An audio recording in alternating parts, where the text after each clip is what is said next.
আসসালামু আলাইকুম। আমার টিপটপের ভাইয়েরা কেমন আছেন?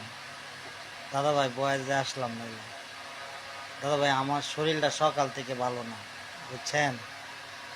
তার কারণে আমি ভিডিও করতে পারতেছি না, এমনকি কারো কমেন্টও করতে পারতেছি না, লাইকও শেয়ার কিছুই করতে পারতেছি না। ভাববেন যে আমাদের ভিডিও মনে দেখে দেখে উপরে ঠেলা মেরে দিতেছে। না, আসলেই না দাদা ভাইয়েরা, আমার শরীর খুবই খারাপ, বুঝছেন? এই খারাপের জন্য আমি ভিডিও করি নাই, অথবা মোবাইলটাই হাতে নিতেছি না, বুঝছেন? কেউ আমার প্রতি রাগ করবেন না, অথবা যারা আমাকে ভালোবাসেন অবশ্যই তারা রাগ করে থাকতে পারবেন না, বুঝছেন? আমার শরীর খুবই খারাপ। আসসালামু আলাইকুম ভাই, কেউ রাগ করবেন না। আর হিন্দু ভাইদেরকে নমস্কার, বুঝছেন? সবাই ভালো থাকবেন,